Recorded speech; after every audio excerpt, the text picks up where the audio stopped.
Okay, so I'm gonna do a little bit of continuation on the mental health talk here. So on my journey with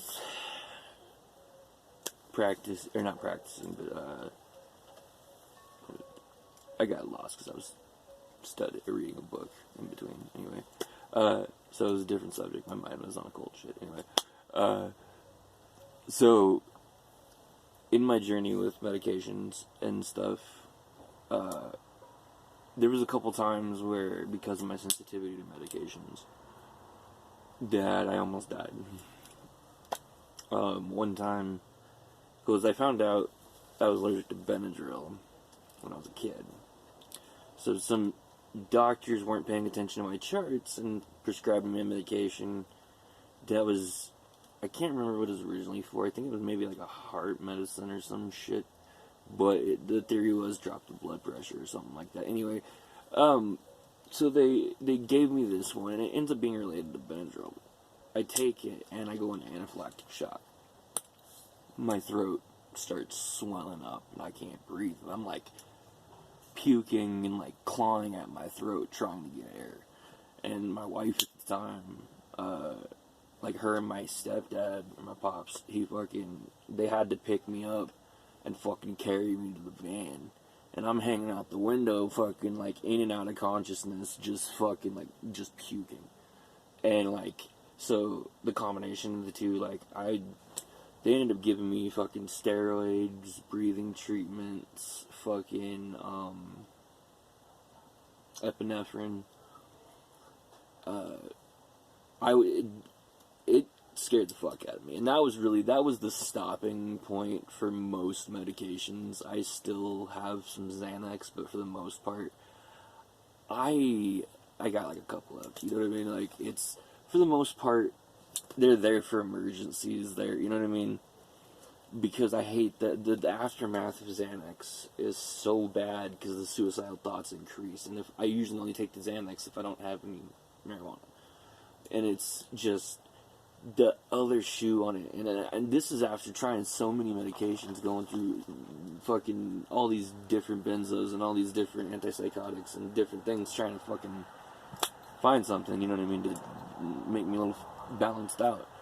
And at that point, after almost dying, like, I was a very spiritual person, so like I at that moment literally felt like I saw an angel.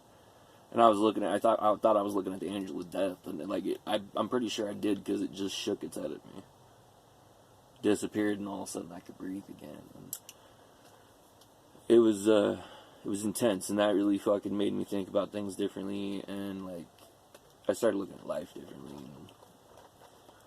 And yeah, it was really intense, and it was a defining moment for me, to where it was just like, I'm gonna try to keep things as very natural as possible that I can. You know, I'd have that on the reserve for, you know, push the red button when, you know, neck in a noose kind of thing. But the importance of mental health is something people take very underestimated. People think it's all in your fucking head, and that you can just change your thought and you're good. For some things that may work, but it's not going to cure things. It's a great way to kickstart your mind into a better direction, which can be very beneficial. It's a great tool. I find grounding exercises, breathing exercises, fucking, you know, what color is that pail, what color is that board, you know what I mean? Things like that help try to center and do things like that, and then, but in the end of the day, so I'm very all over the place. But anyway, at the end of the day, the reason I want to do these is because it's like, it's something that needs to be more recognized, especially men talking about it. We're so pressured by society to, you know, fucking man up, and, you know, man stoic and fucking just handles, and you're the fucking cornerstone of the family, and everything's on you, you know. It's not, and we need to break that mindset, because it's gonna ultimately be the destruction of us. It's gonna be what makes us step off the chair. And I don't want that for me. I don't want that any from my brothers and sisters out there. So if you got friends and family you can open up to, man, reach out. And if you don't, get at me on Facebook. If you really need to talk to somebody, man, I'm always open to listen to people that need an ear. So, anyway, love, peace, chicken grease, your boy Illusion the Clown Can. Take care of each other. And front blessings to y'all. Whoop, whoop.